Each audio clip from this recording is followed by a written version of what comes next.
Welcome to EBC World, the voice of Pan-Africanism, with the latest news highlights of the hour. I am Tabitha John. Do stay with us.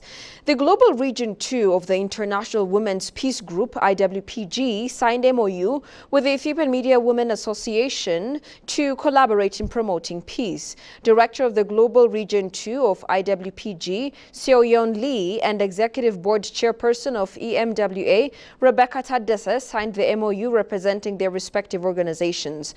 According to the MOU, IWPG will collaborate with EMWA to support and advocate for peace activities, promote the declaration of peace and cessation of war, train women's peace lecturers, establish networks among Ethiopian media professionals, and create media coverage programs for peace activities. IWPG is a global women's NGO registered with the United Nations Economic and Social Council and the Department of Global Communications.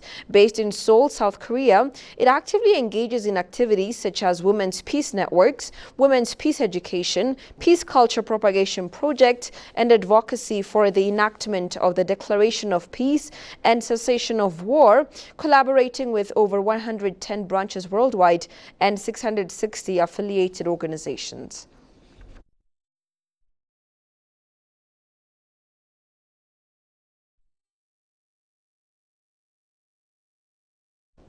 Anil Kumar Rai, ambassador of India to Ethiopia and the African Union, stated that the pharmaceutical and agro-processing sectors are viable investment destinations in Ethiopia. The ambassador disclosed this during a discussion with Industrial Parks Development Corporation CEO Aklilu Taddese and his management members. They exchanged views on how to strengthen the investment relationship, human resource capacity building, and related areas of engagement, as well as attracting and new investors to industrial parks in Ethiopia. IPDC CEO Aklilu Taddese said that the corporation will continue to strengthen its strong relationship with the Indian Embassy and will work to attract more Indian investments, especially in the pharmaceutical and agro-processing sectors. Ambassador Rai, for his part, confirmed that Ethiopia has a large number of young people and the attention given to the pharmaceutical sector is conducive for investment, and the embassy will identify issues that can be worked together to strengthen the current cooperation in the future.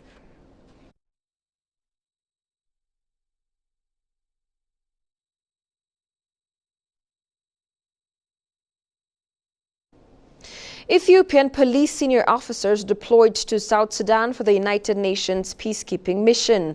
Ethiopian Federal Police Commissioner General Demelash Gebremikael reiterated on the occasion that the Ethiopian police force is becoming desirable and preferred by international institutions due to its high moral values and military capabilities. He pointed out that the police officers should demonstrate superior ethics and police skills that showcase the current status of the Ethiopian police.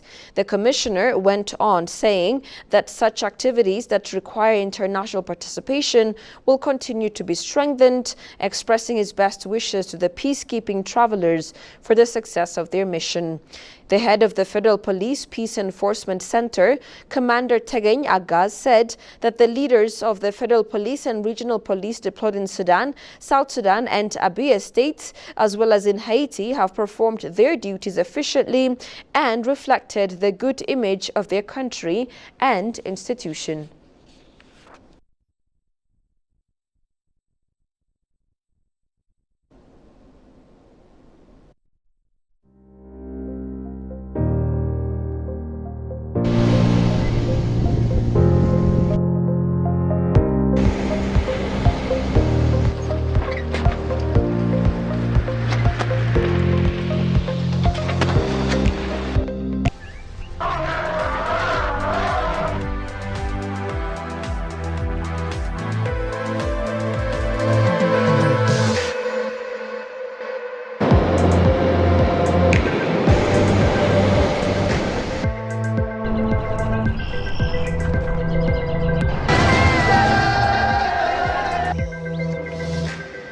It looks like going over the edge. Imagine that.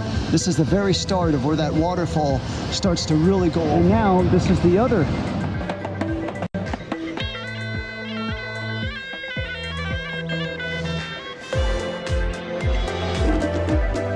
This is maps showing you around when you first get in. And then there's a...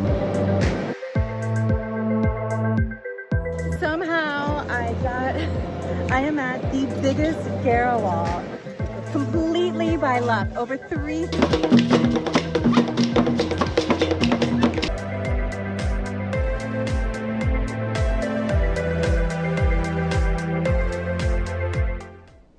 Welcome back. Ethiopia launched a 6-month national public mobilization campaign to protect environmental pollution and its complications. Speaking on the occasion, Deputy Prime Minister Temesgen Teruna said the Green Development Initiative is bearing fruit in Ethiopia.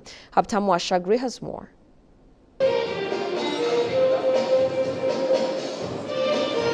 Ethiopia launches a 6-month national environmental protection advocacy campaign to tackle environmental pollution. The campaign aims to protect water, soil, sound, air and plastic pollution in the environment. Speaking on the occasion, Deputy Prime Minister Temesgen Teruna said Ethiopia has been registered remarkable achievements in tackling environmental protection activities over the past 5 years.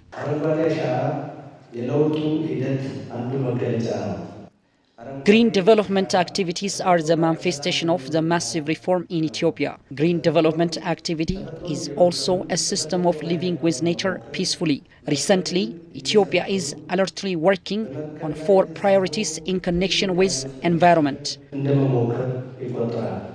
After the Green Legacy Initiative incorporated by Prime Minister Abiy Ahmed, 32.2 billion seedlings have been planted over the past 5 years, Temesgen pointed out. The Deputy Prime Minister highlighted the campaign targets to protect soil, air, water, sound, plastic pollution across the country. Due to the effective greenery activities in Ethiopia, the green coverage of the country are increasing, the Deputy Premier underlined. We are increasing public awareness activities about green development over the past 4 consecutive years. Streams are flowing, birds and animals are returning. The coverage of green areas are increasing too. Now, green development activities are a plan of every household in Ethiopia. Temesgen calls all stakeholders to implement the campaign properly all levels. The government is continuing its relentless efforts that this campaign is being successful. To realize this campaign, I call upon heads of states, mayors, ministers, as well as other stakeholders to extend their support at national level. Heads of regional state, environmental experts and institutional representatives, invited guests among others have attended the launching ceremony. Nasise Chali, Minister of Tourism, says as Ethiopia is the capital of Africa and seat of continental and international organizations, Ethiopia needs more competitive and international standard-rated hotels. The ministry announced star ratings of 31 hotels out of the 64 hotels reviewed yesterday. Jerusalem Betaha reports. Ethiopia's Ministry of Tourism announced the results of hotel evaluations on Thursday. The ministry evaluated hotels in major tourist destinations like Addis Ababa, Hawassa, Adama, Bishoftu, Shashamene and Dukam.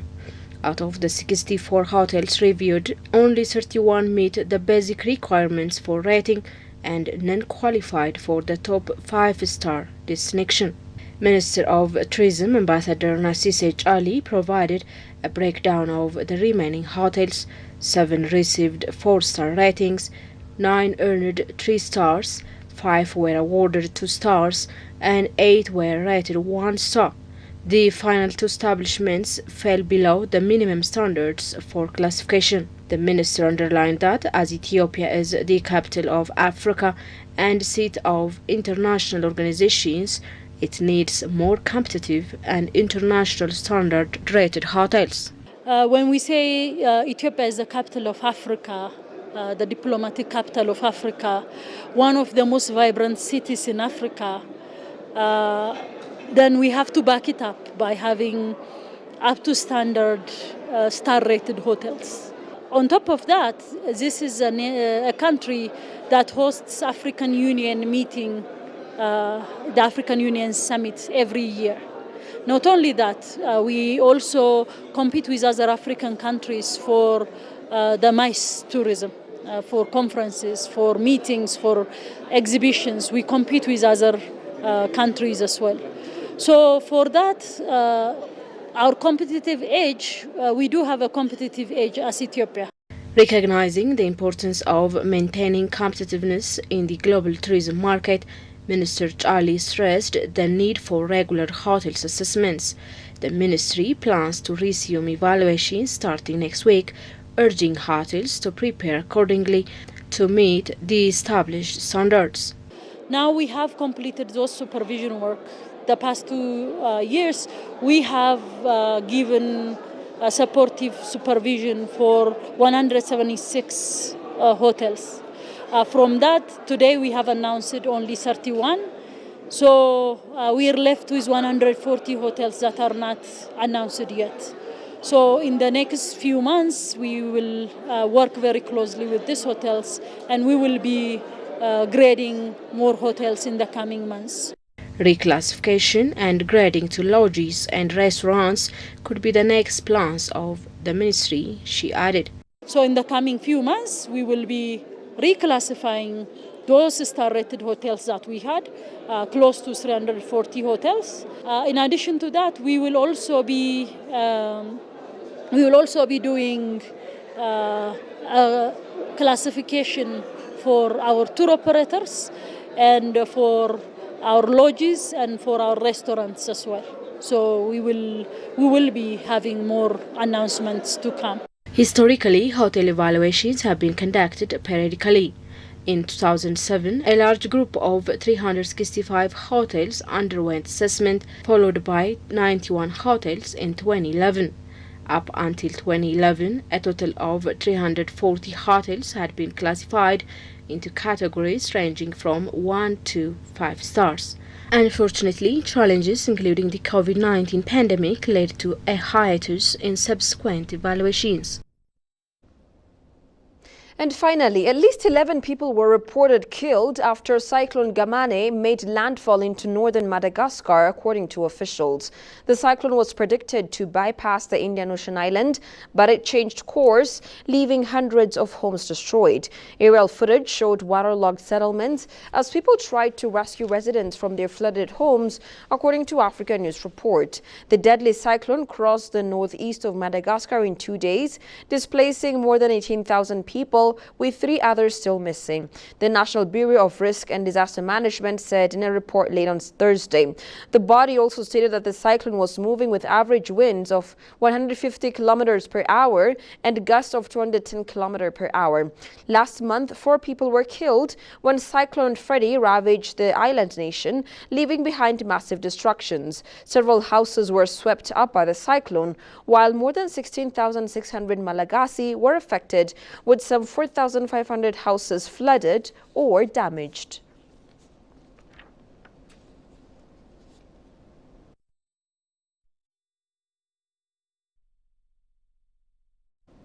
You're watching ABC World, a reminder of the top stories.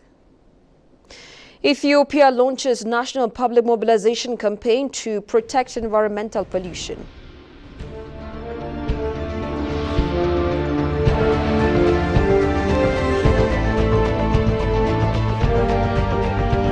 And ministry announces star ratings of 31 hotels.